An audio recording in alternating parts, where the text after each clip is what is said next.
Alrighty.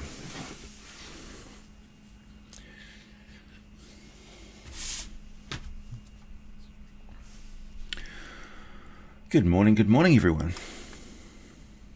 Let's pop out the chat.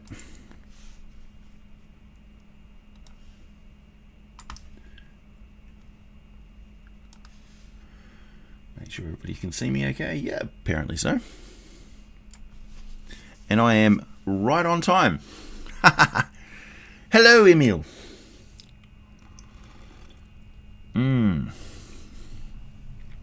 Talking of tigers, for everybody who's about to ask, my tiger is next door.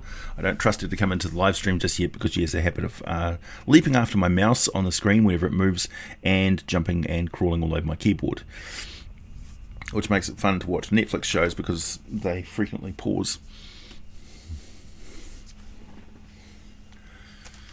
Bree is settling in very well as my new familiar.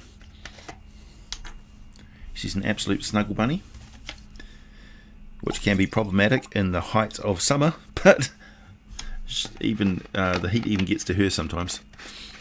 Hey Ian. Hey Matthew. Nice weather in New Zealand. Yeah. I mean, we can't complain really. It's beautiful sunny skies, 30 degrees centigrade on occasion. It's certainly a summer. I'm trying to think of some summers that have not been this hot, and like recently it's every year is a little bit hotter and a little bit hotter and a little bit hotter, and it's just getting to the point where I'm like, I'm going to move down to the South Island where it's nice and cold.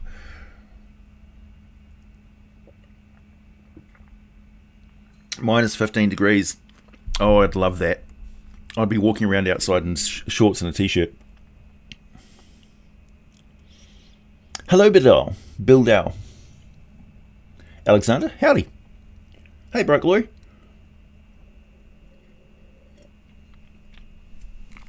I suppose it is a good evening to everyone. It's a good lunchtime here. It's almost like the globe is getting warmer, indeed. I don't know if you can see the globe down there.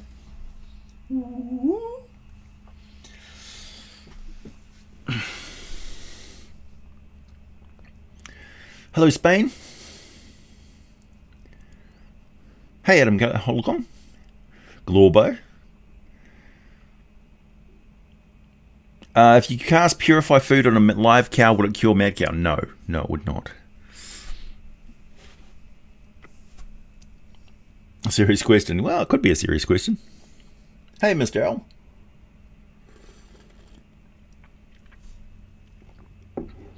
Gage, what is up? Everything is up right now.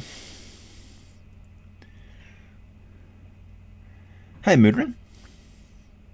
Jeremy. Hey, Adrenith. Adam. Corey. Thomas. It's exactly 12 o'clock. Midday. Hey, Ed. Hey, Happy New Year. It's a little bit late, but hey, thanks anyway. Hey, Gene. Yeah, I've already found the familiar. Hey, Voices from the Dark. Hello, May in USA. Hey, Justin.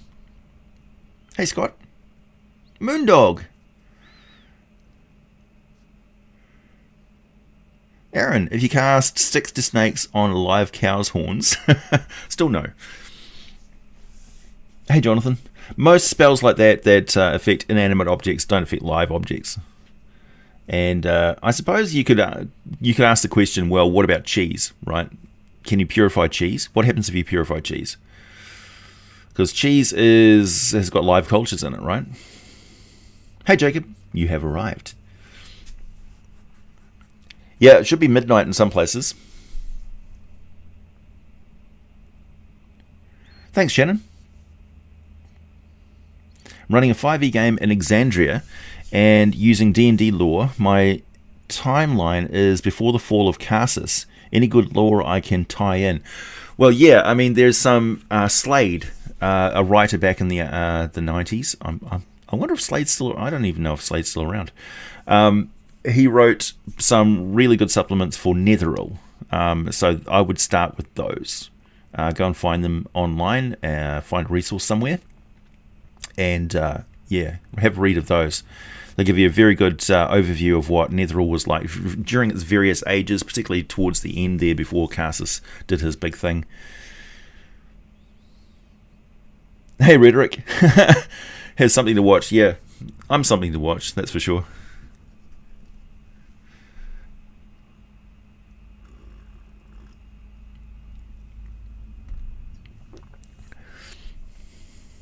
Hey, Denmark. Hey, Thomas.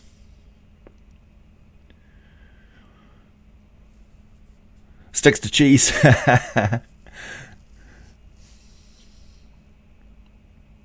What would be a good fish tank size for Chittle to keep it happy and healthy? A massive one. Like, we're talking a marine park. Oh, Bree just destroyed something. She's a bit pissed off that I've normally when I surface and go around in the day, she knows she's got me for a while, and she demands snuggles. She demands snuggles before she demands food in the morning. She's a sweet kitty. It's midnight in Denmark. Yep, should be. Processed cheese products. Yeah, that'll be fine. What does happen to cheese? Hey, Evan. Hey, Demon Immortal. A Medusa cow.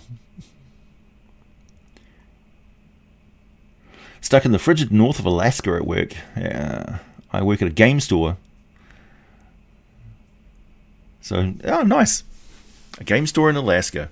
You must have some stories. And a very select clientele.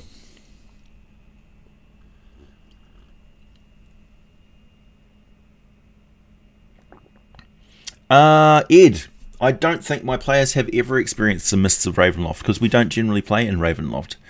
Not all of the stuff that I talk about in games on the YouTube stuff that I have personal experience with in gaming.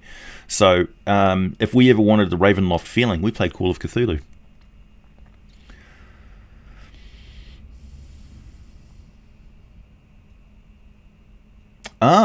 Cannibalism. I wonder if cannibalism's going to be a problem with the YouTube censor.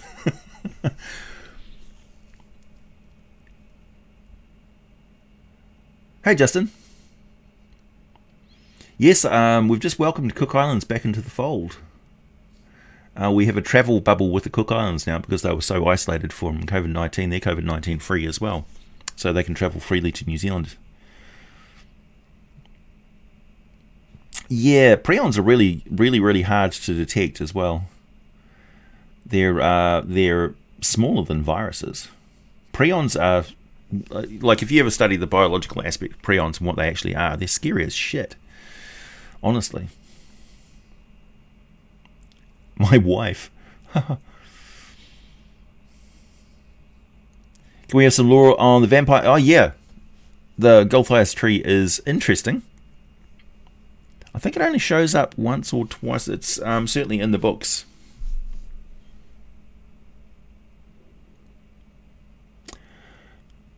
Do we have anyone that makes grab-and-go scenic buildings room descriptions? I would try Raging Swan. They have some really good products for exactly that reasons, like random roll tables and stuff, and dungeon descriptions, dungeon dressings. That's exactly what they do. Dungeon dressings is what you're looking for. Hey, Adriana, thank you. Just a reminder to everybody, it is a monetized super chat enabled chat. I could say that better. I need more coffee. Glue stick needs a new pair of shoes. Cast sticks to snakes on cow. Now, they really are a gorgon. AJ says it can't do that. Boo! Spoil sport. I thought it was funny. It is funny. I mean, I'm not saying there are things. Hey, Piglet. Jeez. Hey, Jeremy. Thank you. Do you have anyone in the community that has grab-and-go detailed scene descriptions for DMs? Yeah, that's what I'm saying. Raging Swan Press. I would go and check out all of their products. They have big books of it. In fact, I have a few of them right here, I think. So what you're looking for is these. GM's Miscellany Wilderness Dressing, System Neutral Resource. Treasures and Trinkets, I Loot the Body. GM's Miscellany Dungeon Dressings. Oh, and that's the Grand History of the Forgotten Realms that I printed out before I got the actual Grand History of the Forgotten Realms, which is around somewhere. Oh, there it is, right there. Doo-doo. Must have. Forgotten Realms fans. Pickett, thank you. Been binging your videos. Thank you for the great content. Thank you, man. Thank you very, very much. That is awesome. Makes it all worthwhile.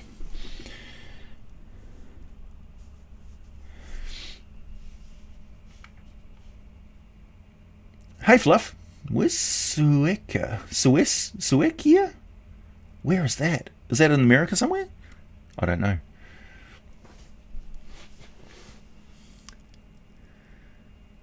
Yeah, there is a vampire tree in D&D, for sure. There's actually a few predatory trees that do that sort of thing, including ones that like just sort of animate bodies as they're eating them.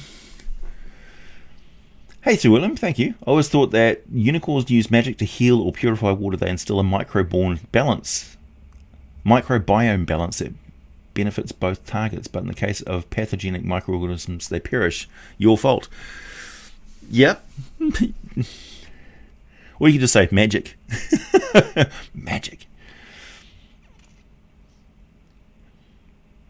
Yep, the great thing about Ravenloft is you can be pulled in and spit back into your prime material setting seamlessly. I remember pulling my players in for a fright in the early 90s, all scared of mist now. For sure. Nice one, Ed.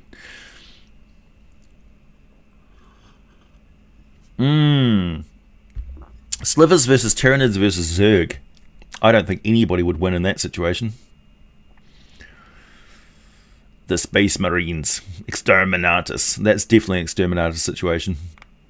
Oh, we've got Slivers and Tyranids and a new creature called Zerg. Yep, let's just burn the planet to the ground. Hey, Judy Bear. Welcome back. Yo, Jimbo. Yo, Jimbro. Buddha.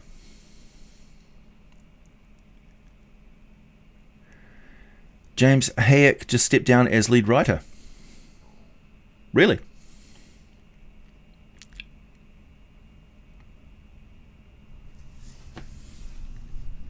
Hi, Tia Lisa.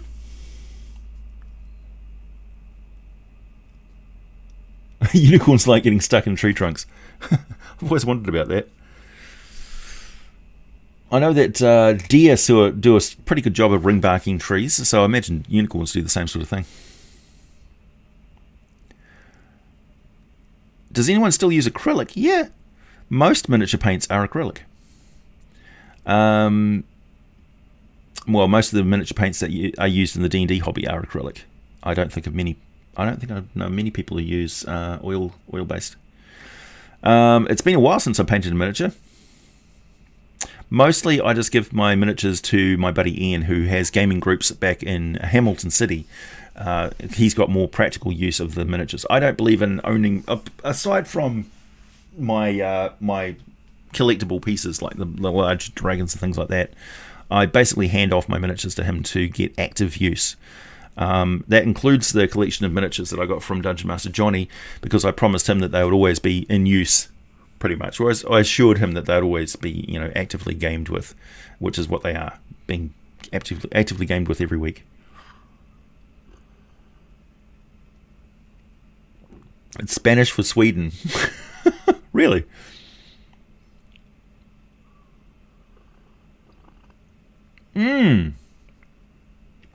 How do you handle experience drain in 5th edition, Robert? Or are you not playing 5th edition?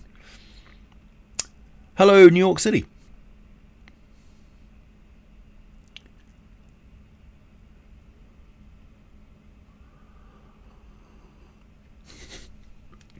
It sounds like heresy, brother. Do aberrations always... Thanks, Trojan. Do aberrations always reproduce through parasitism, or can they reproduce psychically? They have no set limitations on their forms of reproduction. They can do it spontaneously. That's the whole thing about aberrations. You can just go wild. Go wild with their biology. And it can make no sense whatsoever. They can be part machine. That's one of the reasons why I love Arcana of the Ancients. this one here. So I'm going to be bringing you some of the monsters from Arcana of the Ancients pretty soon. For example, let's just open up at random. Here we have a Murden. Those who've experienced a Murden's telepathic white noise firsthand report that strange voices and long-forgotten memories sometimes arise in the mental interference in haunting and disturbing ways. They walk upright but can never be mistaken for humans. Backs hunched dramatically forward, skin covered in shiny black down. Huge black eyes perched above a shark, dirty yellow beak. These things almost seem like venomous, enormous ravens with spindly arms rather than wings. Tattered cloaks cover their backs, and many carry a leather bag or wear one in a strap to hold various objects they've collected.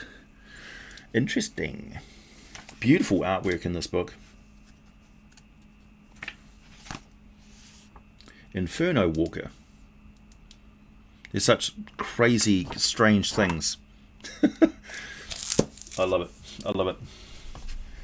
We've got the Creature Codex, the Tome of Beasts 2, both of the expanded monster manuals that I'm going to be covering monsters from in 2021. So we've got a lot to get through. Netherall never fell. It's sort of disintegrated. A little bit late. Fake history. Let's not.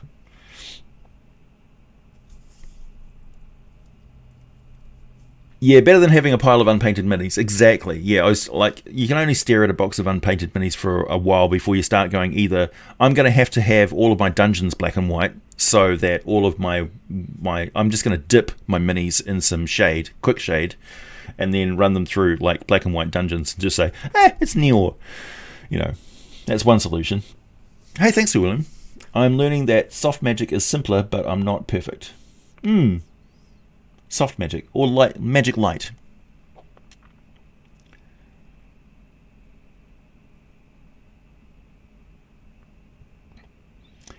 Yeah, predatory trees, cannibal trees that attack other and consume other trees.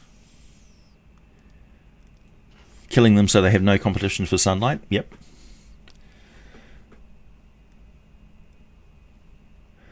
Going to run a campaign based on set on an island based on Iceland with a lot of inspiration from Germanic myth. Advice or ideas? Well, I would say go and check out Mythrog, but that's obviously problematic. I mean, it's a very interesting setting because of the way that it handles. It's mythic fantasy role playing game, and it's set in basically a Scandinavian past. But because of the person who wrote it and some of the content of the book, which I've read through and I didn't find it actually that bad, it's obviously problematic. So yeah, I would say grab Mythrog as a resource, for sure, if you can find a copy somewhere. That's me, the sage, right? I'll pick up information no matter where it comes from.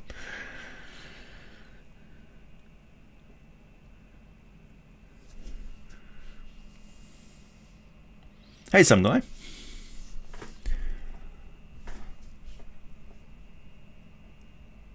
Thanks, Spectre. Question for all. Is there a magic item that makes homunculus other than the spell? A magic item that does?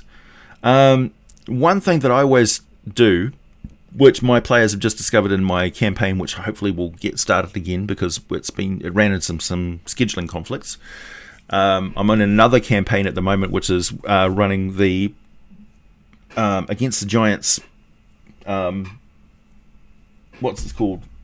The giant campaign, the earlier giant campaign, which is going really well. We're just assaulting a hill giant fortress right now with a massive giant, which is sitting in a cart. Anyway, in this campaign that I'm running, they've ran into a magical cauldron, which they used as a transport, so it teleported them from one location to another, sort of thing. And cauldrons of hags are really good for doing that sort of thing. Like, hags have got this biological experimentation, magical mutation thing. You run out of control, evil, like parasites and stuff like that. Tome of Beasts 2 has got a really good parasite beastie that comes from like hag blisters and they burst out of hag blisters and stuff, and they're really great. So I would say something like that, some sort of profane object of the night hags, or something that's used like a cauldron that's used in a ritual, and you basically throw in the right ingredients, stir it under a full moon, mutter the incantations, huge drips of blood, and hey presto, you've got a homunculus. The other thing would be an alchemical flask that is produced by alchemists in their lab, so some sort of a sorcerer, and it could be just like they were all set up and ready to create a homunculus, and then basically you just add your own DNA into it and produce a homunculus instead of them. They'd be most pissed off. Exotic are technically aberrations. Are they? I suppose they are. I think they reproduce via eggs. I'm not entirely sure. I'll have to check that out. Oh, Arcana of the Ancients is fantastic. It really makes me wanting to get into Numenera, but I don't need anybody who plays it in my locale.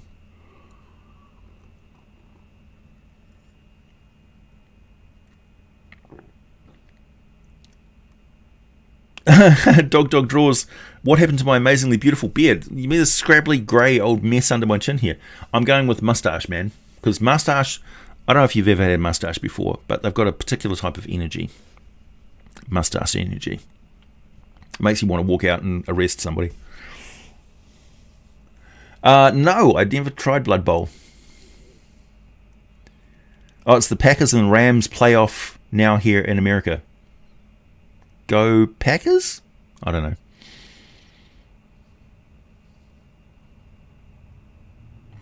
Yeah, you can find a tome that holds the ritual of homunculus making. The main thing is like you'd need special ingredients like a living mandrake root, blood, obviously, like rare alchemical ingredients, liquid mercury, that sort of thing.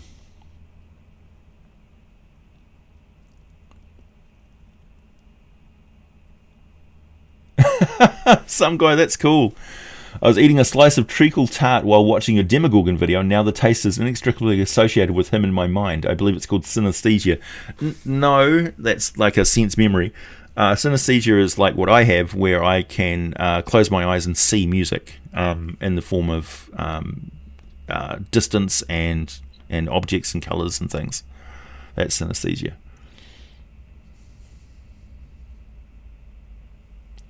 What's that in US dollars? It's got to be in the $100 range because it's got that. It's the coloration. You can tell by the super chat coloration what it converts to in currency. What happens to Asmar whose gods die? Nothing. They carry on living. Asmar are more sort of celestial anyway, so it would be what would happen if their patron angels died.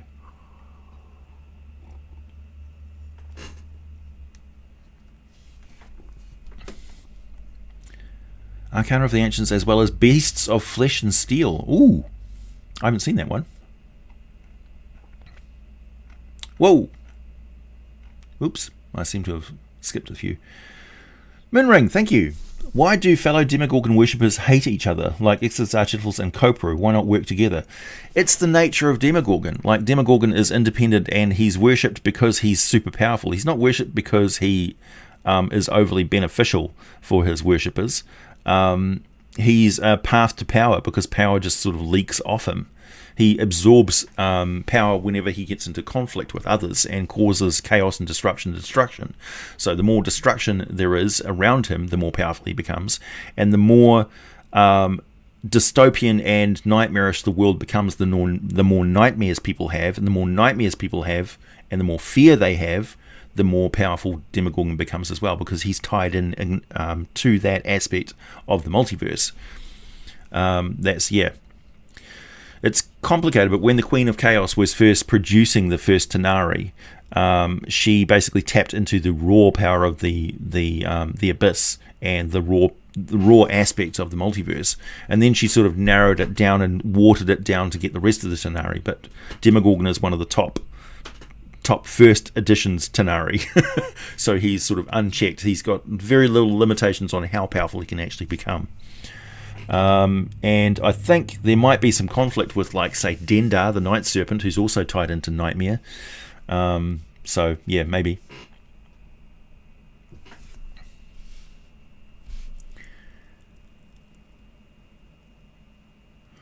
What are the more obscure or not well talked about topics, monsters, or bits of lore in D&D you wish you would get more attention? For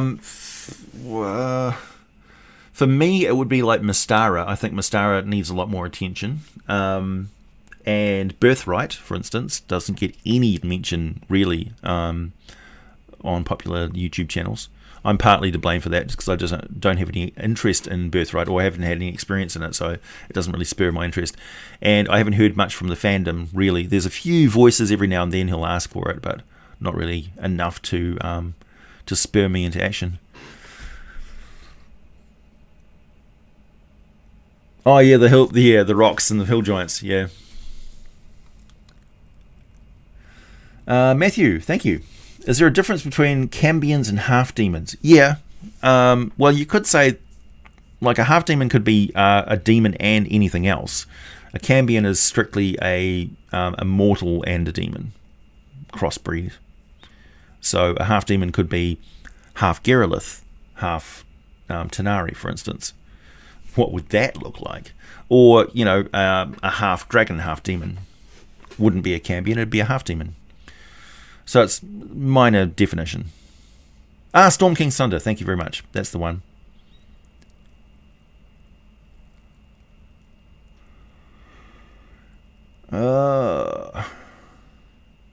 Death Cometh to Hag. Well, Adrianeth, yeah, we've really got to get back into that game. Adrianeth is one of the players in that game. Bilbo, thank you. Hey AJ, love your streams. You have such depth of knowledge to draw from. Just wondering, are there any post-apocalyptic kingdoms, realms in 5th edition to place a setting in? Helruar, post-Spellplague, etc. Yeah, most of the people sort of fled from Helruar prior to the Spellplague because they have divination, so they could tell it was coming. And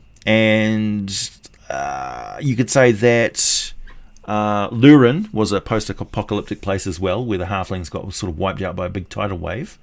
And Lantern, everybody got teleported off Lantern, which is a story that they've yet to tell. And you got to ask what happened to, like, the Moonshade Isles. Also, the Golden Lands are now covered in water, and that's retreated, so there'd be a lot of Var the Golden would be a post-apocalyptic place. Plus, the Great Rift in the Eastern Shah is also apocalyptic, and the Anarok Desert is a perfect location. Like, you can have a perfect situation in the Anarok Desert where you've got, like, you remember Mad Max Beyond Thunderdome, where there was, like, the kids who were on that commercial air flight and they crash landed and they formed a little community in a sheltered valley. Anarok's perfect for that sort of thing, except this sheltered valley could actually be, the cliff face would be a upside down and crash landed mountaintop with a city on top of it. With ghosts and aberrations and automatons walking around, so that the kids know how to deal with, and they've become their own little population, visited possibly by the Badine, trading with them and keeping them isolated from everyone else. Moustaches are chill until you're trying to eat curry, yeah, or soup. You play Numenera, but it's a bit of a drive, yeah. I'd love to play with you. Mark Nicholson, thank you. Nixon, sorry. If Tiamat leaves the Nine Hell, where would she go? She would go wherever she wants. I like the aspect of Tiamat in the Nine Hells is the aspect of her which is tied into a lot of different aspects of Tiamat across the multiverse. So, for instance, she's tied in with Takesis of Dragonlance. Takesis and Tiamat aren't the same person, aren't the same goddess, but they're aspects of each other, sort of thing. So she could manifest in worlds that already have a type of Tiamat on them, like Hydra, home planet. Yeah, and also, why don't we have agents of Tiamat operating like Hydra from Marvel? Thank you, AJ, for all this inspiration. Thanks, Sir William. Symbol of Demogorgon, double Ouroboros, a circle made of one serpent devouring the tail of another serpent. Is that Well, I've seen what is it? It's a skull with the two tails of Demogorgon wrapped around it, or something like that. They talk about the symbol, but I haven't actually seen the symbol anywhere.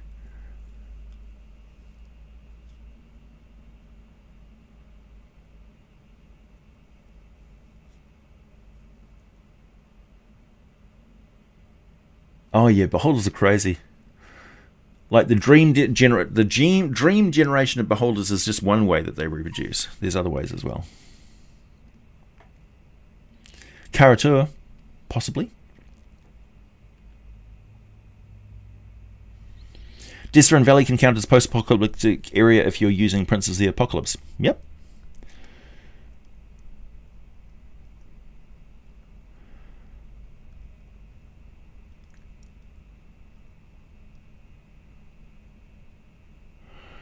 Give me some step settings. Well, I would say the Shah's got some steps. Eastern Shah in particular.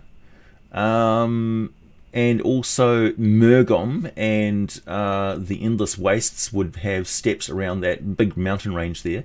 It's kind of like that big mountain range that separates Faerun from Karatua is like the Himalayas, pretty much. Where else would you have it? Up in the far north, obviously. Moon, the Silver Marches are kind of steppy. Vasa and Damara and Narfell have steps around the Great Glacier. Mostly the Endless Wastes is where I'd think of like cold Arctic steppes. Yeah, the Hordelands.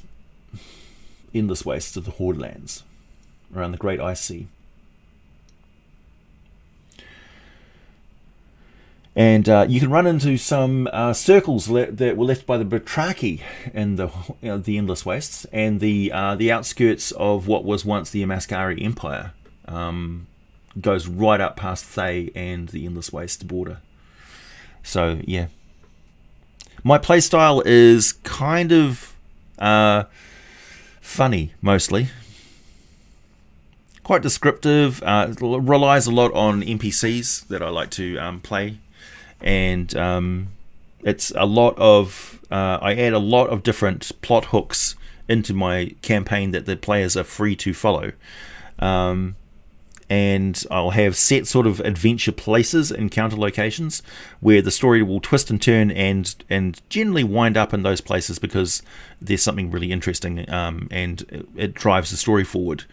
So it's sandbox with set piece adventures which get dropped in sort of no matter which direction you go, which kind of seems railroady, but it's not because it just ties in sort of seamlessly. Usually there'll be like monsters that seem big and bad and horrible but are actually perfectly balanced for the players to take on. So players generally will run a lot in my adventures away from big horrible threats just because I've described them correctly as big horrible nasty beasties, but they're actually they can actually fight pretty much anything that's in my games. You just converted your friend Cade to D&D, Comic Nut. What was he playing before? Marvel Agents of Tiamat. I'd watch that. Yeah, so would I. Hey, Truth Begets Heresy. Hey, Brother AJ, is it possible to say that Takesis is an aspect of Tiamat? Yeah. Yep.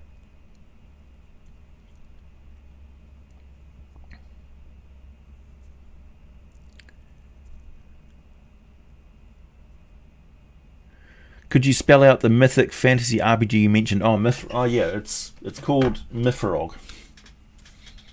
Mithrog.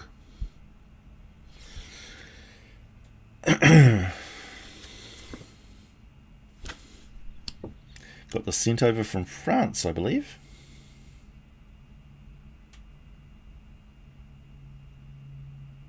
Oh, it's a registered trademark of his partner, not him. Interesting.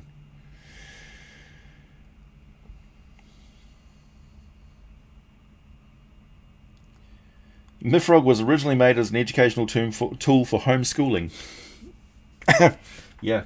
It's a very crunchy system, that one. So they've got tables for like swimming and currents and depending on what you're wearing and stuff. It's quite survivalist.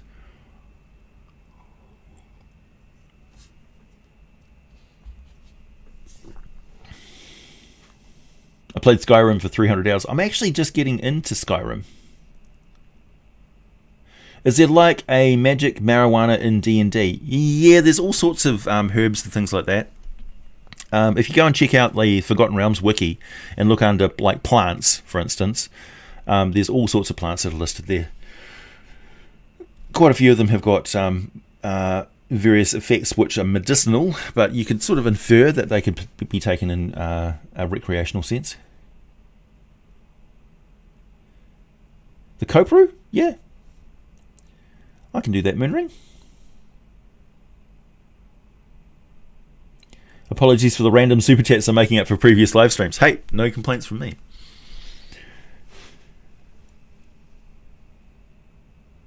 What do you think about parasitic deities, deities that require a mortal host?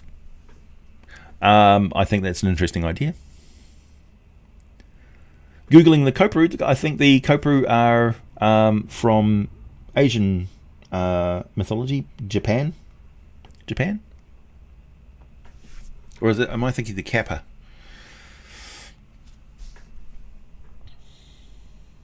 What does a mortal have to do to get Solars involved? Threaten order on a grand scale, Morgan.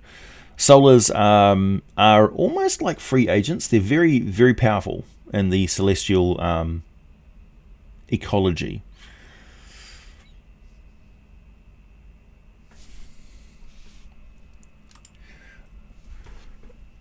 Yeah, exactly, Fluff. I wasn't actually mentioning his name. He got kicked off YouTube a while back, before it got popular to kick people off YouTube. Oh, sorry. I don't know if it's a white title on the thing. It's hard to see. I don't know if you can see that well. Anyway,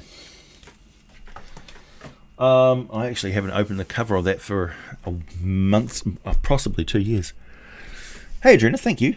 T-Mac can have Hydra-esque cells. I've lost cults of the world serpent, more like Cobra from G.I. Joe in my worlds. Oh, okay. Yeah, snake cults, man. They're everywhere.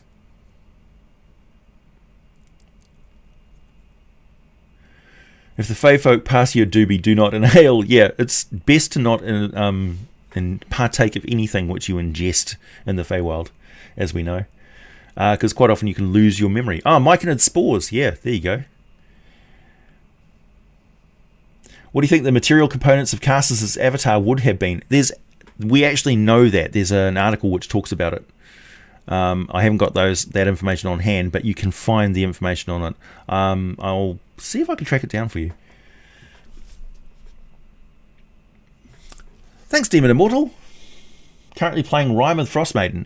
My character picked it up and put on an amulet of a slain cult leader. Now I am cursed drow bard who charms unwilling NPCs into the service of Levistus. Good times. Oh, that's awesome. Nice. Apparently some people are getting baked in the chat. Yeah, don't eat myconids. It's evil. Yeah, Kappa are Japanese. I know this.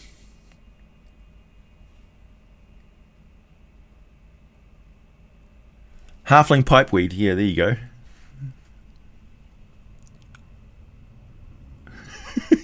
Are you kidding me, Moonring?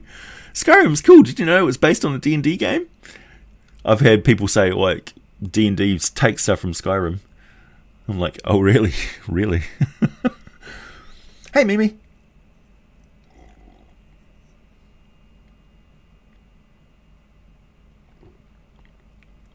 Oh, that's interesting. I remember a note in the 3rd edition Forgotten Realms manual about a couple of contraceptive herbs. I think I actually first heard about them because Baldur's Gate fanfic writer mentioned them in the fic. Yeah. Yeah. I mean, in our real world, there's a lot of herbs that we use for contraceptive reasons in the past.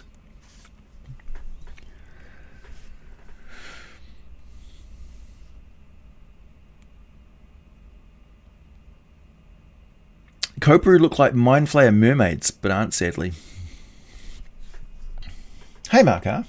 actually, that may be a list I'd be interested in. Basically, a list of the hardcovers you've picked up over the years. Oh, me. Oh, there's a few. Do I have a video on The Lord of the Nine? Like Asmodeus? Not yet. Yeah, I didn't actually play through the storyline of Oblivion. I came home from work and I just plugged in and played Oblivion. Just wandered around and killed things and developed my character and stuff. I never actually finished the storyline. There's plenty of monsters which are going to live in estuaries. The in real life tree that kills other trees is Devil's Garden and uses acid. Oh, is that the exploding spike tree? Is that the one? Man, that's a nasty tree. The sword of blazing made by the high elves is ceremonial sword filled with herbs that once lit induces an euphoric feeling and they gain mystical insight. Side effects is getting the munchies. Nice.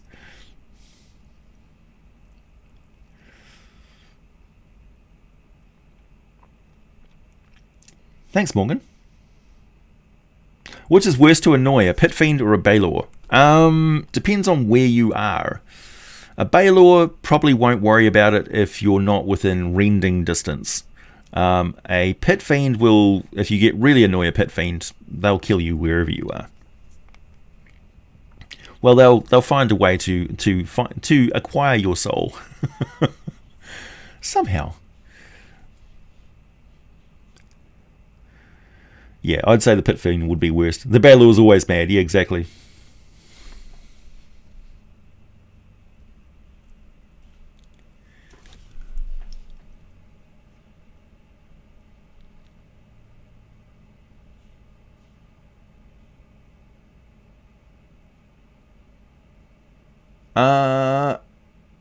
Ian, I don't think it was his own metal band. It was another one. It's a sordid tale. Thanks, Glorbo. Tarask blood is one of the components here of Karsus' avatar. Isn't 5e older than Skyrim? The current Skyrim, I believe so. But Baldur's Gate, not Baldur's Gate, Oblivion is the precursor to that. Basically, when Xbox first came out, we had Oblivion. That was a while ago. Elder Scrolls, thank you, there we go. Hey, Kikastuke, welcome. Oblivion is your favourite? How is Oblivion better than Skyrim? Well, I suppose there's more demon fighting. Going through the portals into the demon world was quite interesting. Ruby, do I have the Icewind Dale trilogy by R.A. Salvatore? Yeah, I do. It's a little bit off camera here, but up above the dragon, there's all of my R.A. Salvatore books stacked up in a big pile. Symmetrical book stacking. Morrowind is pretty good, yeah. Yeah, so it's Morrowind, Oblivion, and then Skyrim. Exploding Spike Tree. Urtu interest, yep. Urtu is an interesting Baylor. Yeah, okay, yeah, the Spike Bomb Tree is another evil in real life tree, yeah. Imagine pissing off a pit fiend and a Baylor at the same time. Skyrim's from 2011. 5th edition is from 2014.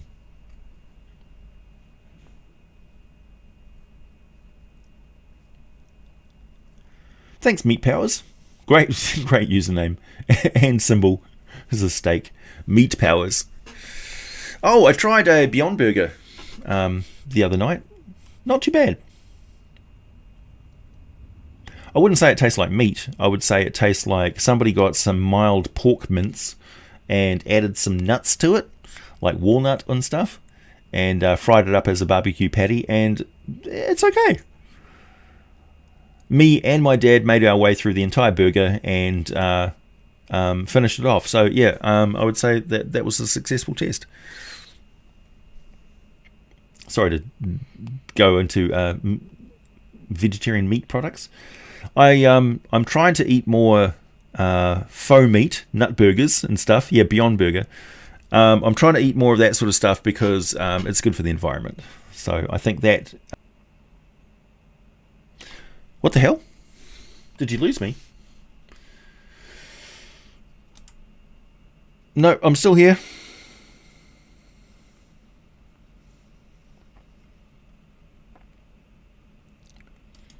I'm still here. Sorry.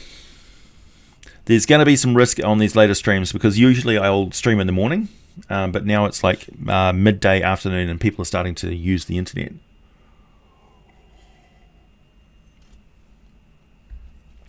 Anyway, it's almost time for me to go.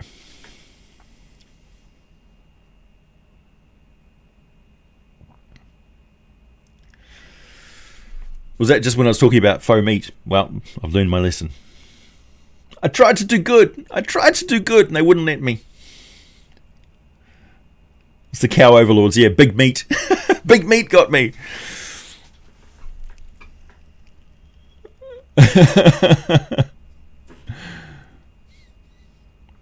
Could I do a video on the Ratatosk from Tome Beast? Yes, I can, Emil. I actually had a video on the Ratatosk, but I had to take it down because of some issues with the author of the material that I was writing. But I think Taryn and I are on good enough terms now that I can do another video on the Ratatosk using his material. I'm pretty sure he'd be okay. Hey, Kairos. Sam, I just got here. AJ, time for me to go. You still got like a good 15 minutes.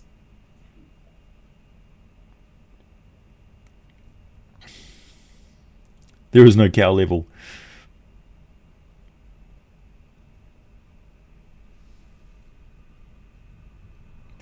Yeah. So I'm not endorsing people to go out and buy Mifrog. I cannot, in good conscience, support the author of Mifrog. I don't want to get political or anything, but like, you know, he's done some shitty things and he's got some very fucked up attitudes. Like, he used to be on YouTube, and I've watched some of his videos because I'm the sort of person who watches conflicting points of view, right? I don't like, there's certain things that I boycott, like big businesses and stuff like Blizzard, for instance. I'm still boycotting Blizzard right now because of the shit that went on with China and stuff. And just their low down and dirty attitude, basically. But with individuals like that guy, it's good to make your own assessments and own opinions. Like, I think that you should be able to go and watch and listen to whatever content that you want, because like freedom of speech is also freedom to view whatever you want, view whatever content that you want. It doesn't necessarily mean that anything that you don't automatically endorse things that you watch. Okay, so that's an attitude that I absolutely don't agree with. You can watch stuff that you totally don't agree with. You can follow people on Twitter and stuff to keep an eye on the opposition. You know what I mean? This whole attitude of if you follow this person on Twitter, don't be my friend, is kind of messed up, because you're really propagating a shadow that they can exist in. You know, it's better to watch and view and keep an eye on what they're doing. That way you're forewarned when they're organizing something. You know what I mean? And yeah, make up your own mind. Title of the next live stream is called Exit Dark Chittles. No! Moonring. Thanks, John. Hey, fist bump. Nice. Thanks, Kakastuk. You should study Bree's behavior and make an ecology video of her. she's a pretty standard cat.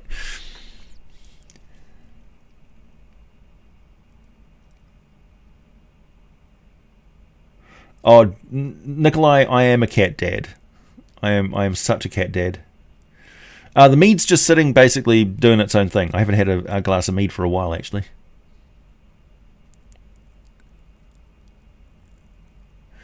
I've heard discussions of trying to open up particular IPs from copyright due to author crimes, etc. Yeah. Why should you use stingrays as living armor? Nice. Truth begets heresy. Thank you. Hey AJ, just throwing some old gold pieces your way. Thanks for the re-inspiration. Good content, brother. Thanks. Immediately after this this live stream, I'm going to be throwing up another one of my podcasty episodes. Please have a listen. It's only 15 minutes, and I cover some interesting points, which are questions that I get asked a lot about monster ecologies, world building, that sort of thing. I think it's a fairly good one. Good topic. For her toy fund, thanks, Adriana. She's got catnip mice. She's got a little. She's got a laser pointer that she absolutely. I have to be careful about using the laser pointer because it will drive her crazy. Like when I finished playing with the laser pointer, the laser always goes underneath a shelf or something like that so she can't get to. So she believes that the laser pointer lives underneath like some cupboards and things. And so she'll like sit there and she'll watch it every now and then, waiting for the laser pointer to come out. She's got a fan with a string on it as one of her favorite ones because the fan blows the string around randomly. So even when I'm not there, it's like she can play with it whenever she walks by. A cardboard tea box that I once put a bit of salmon in is now one of her favorite toys. She kicks it around the place all the time. You can never tell what a cat's going to love. Don't get me started talking about my kitten. I'll talk about it all day. Hey, thanks, Aiden. Hey, AJ, just want to say hi. Also, good stories from your D&D campaign. Also, Moonring. No. More exercises. See, you've been outbid, Moonring. Outbid. That's the way the super chats work now. Thanks, Asgraham. You boycott Blizzard? That's worth a super chat on its own. I fully agree with your reason to do so. Thank you. Yes, I've been boycotting Blizzard for... it's got to be a year now, surely. Yep, and I'll continue to do so.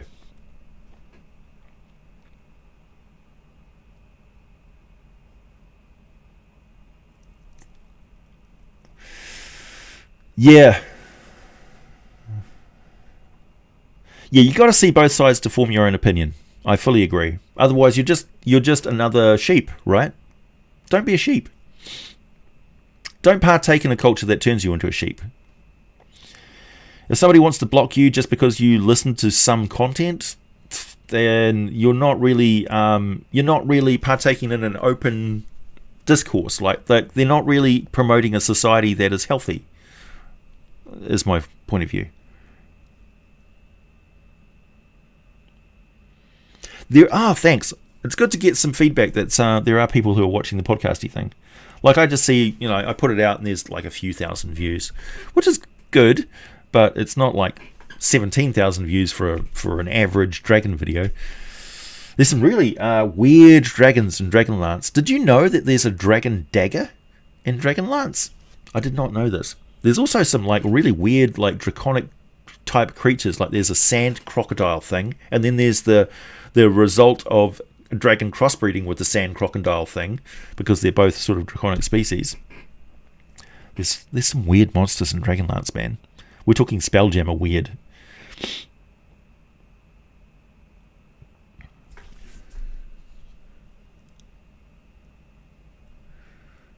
Yeah, catnip, catmint, that sort of thing.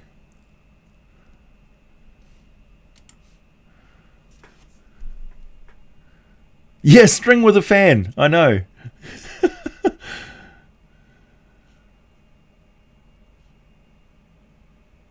You're coming up on your 1 year anniversary of once a week D&D. Just came off my Christmas sessions. Any suggestions for something special? What, like a special session or a special, like, I would say give gifts to all your players for sure. Like character folios or something like that, or a dice set or dice cases. As for a special session, a bar brawl is always really good. Like a whole bunch of characters that are pre-gens, essentially, and once one of the characters gets taken out in the bar brawl, they just grab another character sheet and go at it. I've got a friend, Sam Whitley, who runs bar brawls. It's pretty much the only thing that he DMs, and they're kind of infamous. Sheeple are doomed, yeah.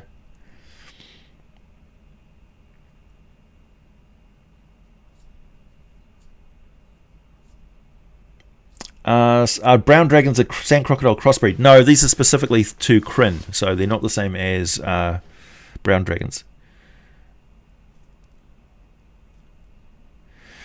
There's the Amphi dragon, which looks like a toad dragon, which is quite cool. There's also sea dragons, and there's these crossbreeds, which are the result of essentially a green dragon breeding with an aquatic dragon in Kryn. Kryn's got some interesting crossbreeds. I'll be bringing some of those to you this year. Blight dragon video.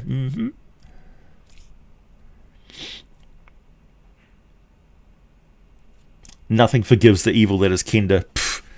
Gully dwarves. Have you heard of gully dwarves? Gully dwarves are problematic. Hey, Meat Pals. D&D question. Do you have a list of crafting materials for making things like healing potions, acid vials, or whatever, so you can make tools, or do you just make things up as you go? I generally make things up as I go. Like, I presume that as you travel across Faerun, for instance, local areas will have local ingredients for healing potions. Like, they'll find the necessary ingredients in whatever environment they're in. Because if you're in Helruer, they can't have the same ecology as in the middle of the Anarok Desert. But people in the Anarok Desert can make healing potions, and people in Helruer can make healing potions. People in Chult can make healing potions. People in the Endless Wastes can make healing potions. The same plants and animals cannot exist exactly the same over those vast distances on a continent with so many incredibly diverse biomes. One of the things I talk about in my next podcasty video is exactly that, talking about the biomes and zooming in on the map, and how the closer you get to the surface on the map, the more diverse the environment becomes in Dungeons and Dragons, and I talk about the reason why. So yeah.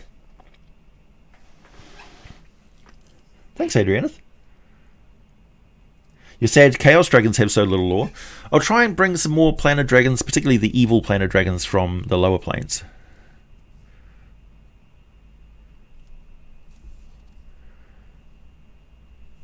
You love this channel, but you don't even play D&D. There's a lot of you, actually.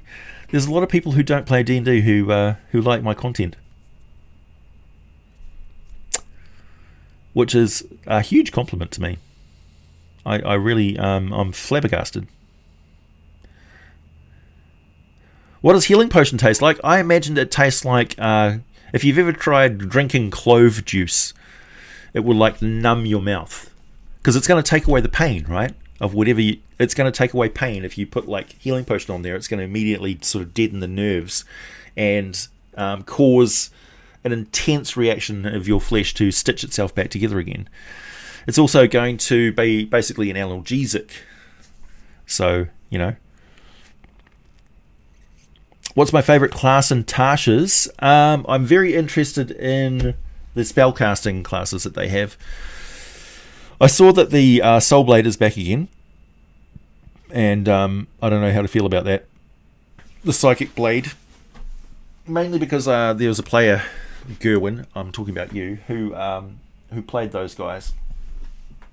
Where is my Tasha's book? I think I've got it in my reading pile elsewhere. Yeah, I do. You try to watch the stream and playoffs at the same time. Who's winning? Packers or the other one?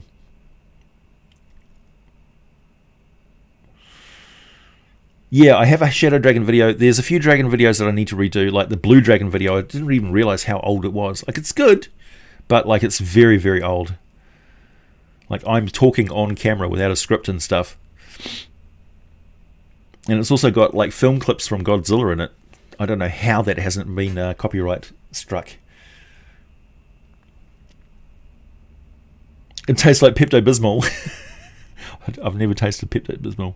I don't know what it's like. It's pink, right? It's got to be chalky? I don't know. Hey AJ, can I post an invitation link to my lair with your permission? Yes, you can.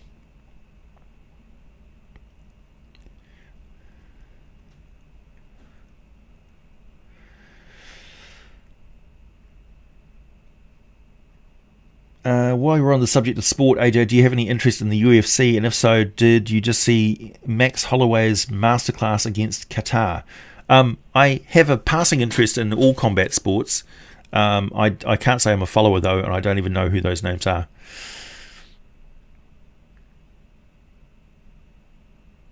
Copper dragons are a crossbreed between brass dragons and an internet troll. They're the result of too many bards. Thanks, Aiden. The Twilight Cleric and Armourer excite me greatly. Oh, nice. I don't know if you actually can post links to things on the chat. Like, I don't even know if it'll allow me to allow it or not. It'll probably just instantly block it.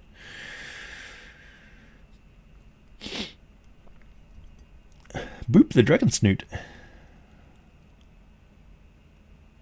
One of the there's several sports which I quite like. Weightlifting, Highland Games, and Strongman Games. I really like those. And target shooting, archery, and winter sports are sports that I quite like.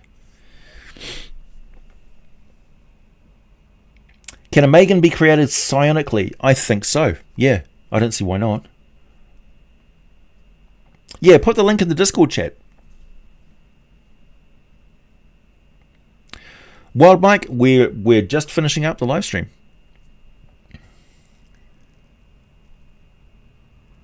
Chalky wintergreen equals Pepto. Ah, okay. Wintergreen. Is that like a mild mint?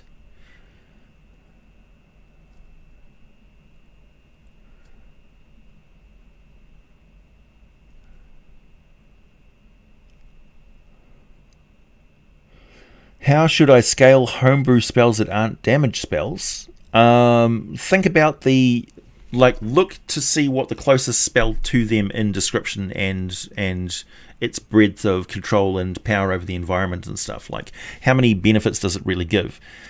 The closer you can get it to the another spell, the closer you can have a better idea of what sort of level it should be. Hey Malfazar, yeah, it's been a while. Hey AJ, long time no stream for me. Have something for the Mead Fund. Thank you. Thank you.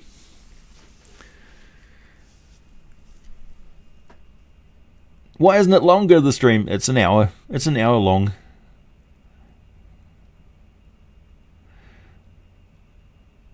T. Oliver. Whoop, you finally caught us live stream. I've mentioned you in it now, so you have to watch the whole thing.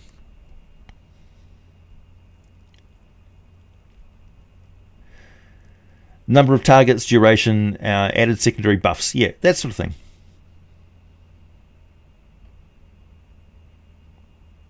You lost your cool? Did you?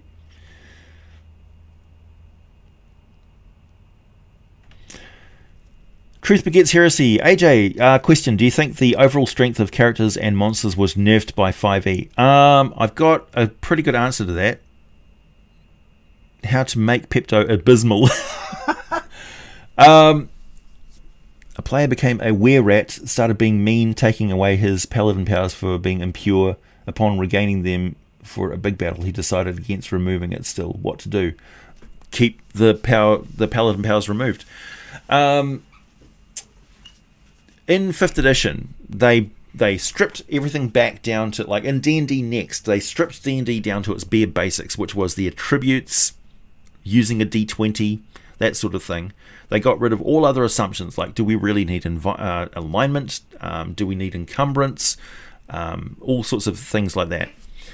And what they came up with was that the system is based on the attributes. The attributes of the character are the primary important ingredients of the game. They determine everything. Everything stems from that.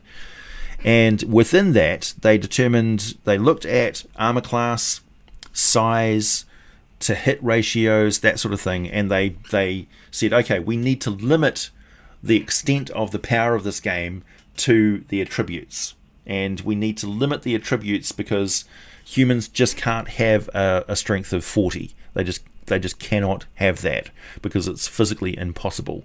So they bound the game down to those attributes, and they called it bounded accuracy, because if you stick within those limitations of the game and you don't allow power creep to sort of step things up and too far forward, you can have a game where at 15th level a character with even a basic magical item can still best most creatures that they're going to come across.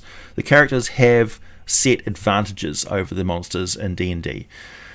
So player character groups are always going to be slightly more powerful than the CR that they're rated against, because CR is not meant to be an equal match. It's supposed to be something that will guide how much of the resources of your character get reduced during the game.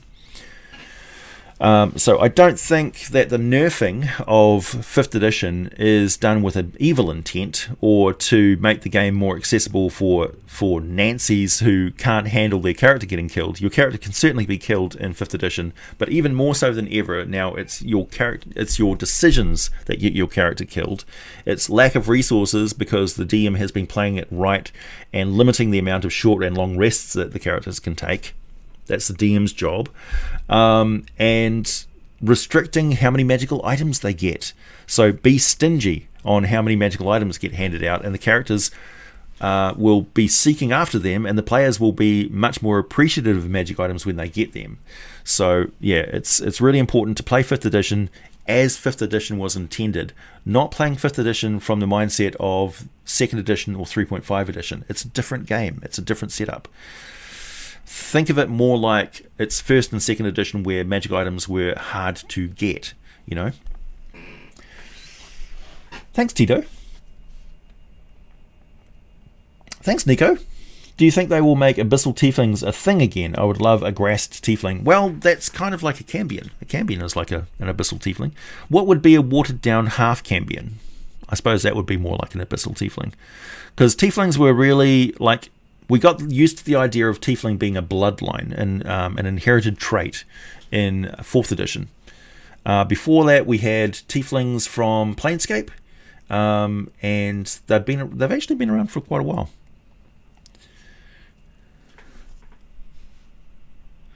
A Demogorgon tiefling. I want to see more two-headed tieflings.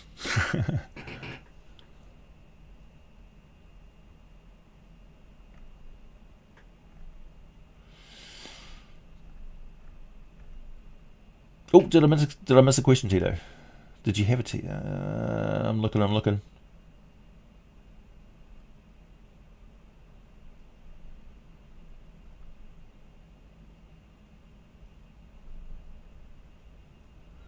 Thanks for answering. Did I answer your question?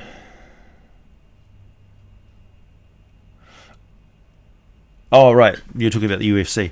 Yeah. Yeah. I will say this, isn't it great that Jake Paul and Logan Paul are into boxing these days, because somebody can actually beat the shit out of them now. I'm looking forward to seeing that. I'm just looking forward to them getting the shit kicked out of them, honestly. Cambion then Alufiend, yeah. Gets a bit like questionable around like Succubi and Malconthet and Incubuses and Alufiends and that sort of thing. I never got to play Starfinder. My life is a lie. Yeah. Starfinder ain't Gamma World. Like, it's Pathfinder, right? So that's my problem. It looks interesting. I'm looking forward to some of the other Kickstarter products which are coming out soon, including Stargate. Stargate looks really good.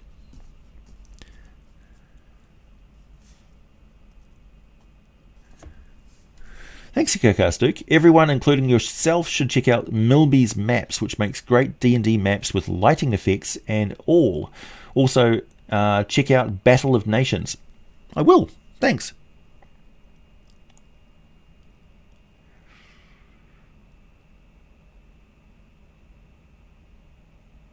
I don't think I'd have the strength to pull off a Demogorgon Tiefling. How are my parents doing? Good. I'm certainly not going to talk about my family on the internet. Malfazar, thank you. My warlock has a pet rock that has been beating things to death with. He's been beating things to death with in Barovia. I've been slowly turning it into a dark powers phylactery. Any ideas? No, seems like you got some pretty good ideas there yourself. Yeah. When players really focus on something like that, it's a clear indication that you should get weird with it. Like, throw the rules out the window. For example, Barry, one of the best NPC familiars that I've ever come up with, was a animated mead barrel. It had been awakened by a druid healing the barrel because it got broken in a bar fight. Just carried on healing it, just carried on pouring energy into it. I'm like, what are you doing this turn? I'm going to carry on healing it. I'm like, it's already healed. It's like, I'm going to keep doing it. And I was like, okay. And then all of a sudden, yeah, it was alive.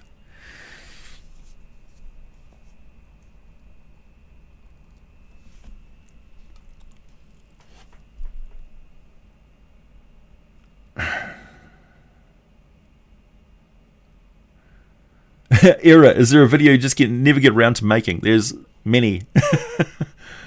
What about Stargate? Stargate's got an RPG. It's just been kickstarted, and it's been played by a lot of the Stargate staff. Like the actors and stuff have been getting together and doing streams where they've been playing the game. It's fantastic. It's excellent. Based on 5th edition rules. Where does the word tiefling come from? It's German, I think. Tiefling.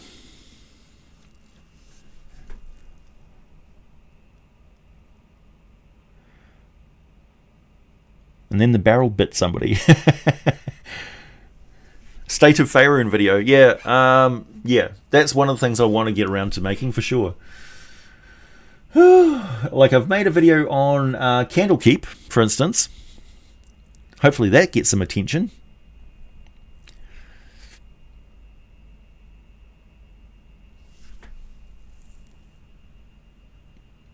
We need a Demodan tiefling. I suppose it would have a different name from a tiefling. Like if a demon crossbreed is a Cambion and a fiendish crossbreed is a tiefling, and a celestial crossbreed is an Azimar, then what would a Demodand crossbreed be, and what would a Yugoloth crossbreed be? So there's room to expand that lore a lot with different names of things. And also we need different names for lich type creatures that aren't exactly liches. A Deepling. Oh, I like that.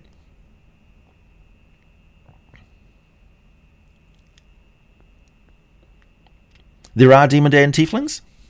Well, they need different names.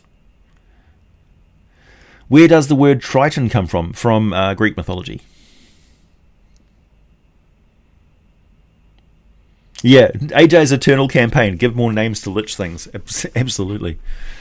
A barrel puking mead. It's produced healing potion mead.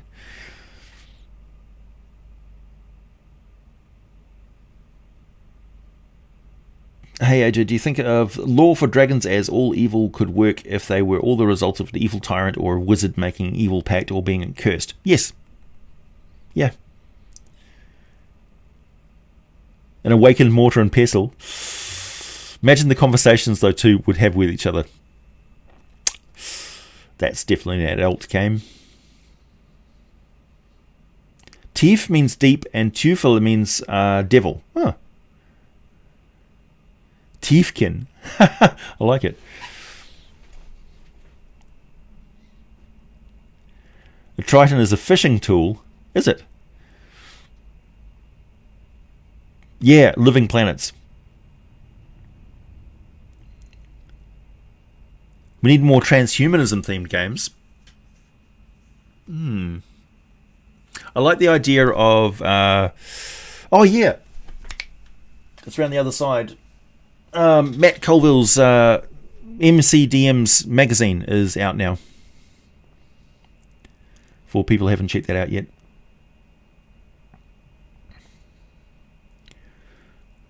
What would be the oddest thing to awaken? Thinking mortar and pestle would probably be pretty bad. What would also be weird? An awakened rope is fantastic. Yeah, Triton's one of the names of the Greek sea gods.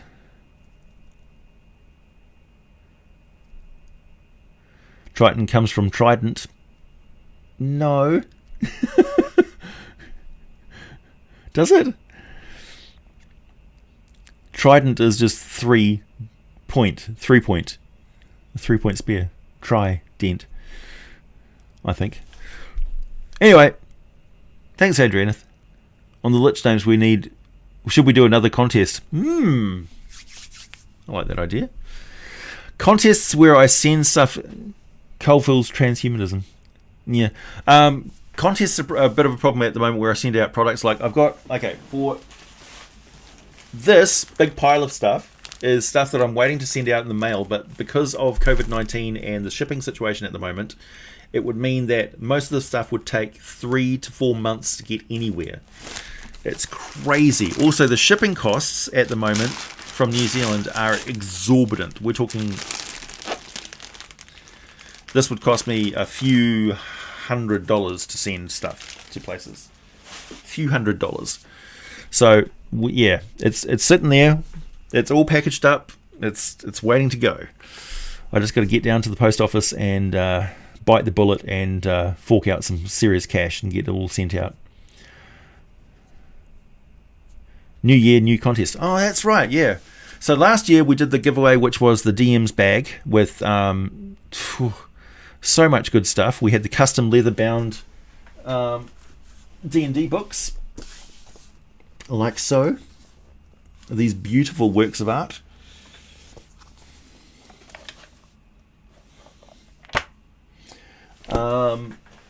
And we had the leather backpack. And yeah, all the stuff that was in there. So somehow I've got to either equal or top that and do another giveaway this year. Anyway, time for me to go.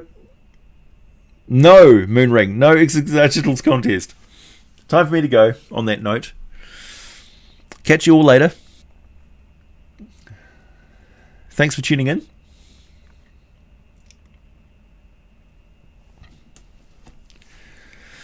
I'll start to sweat bullets here.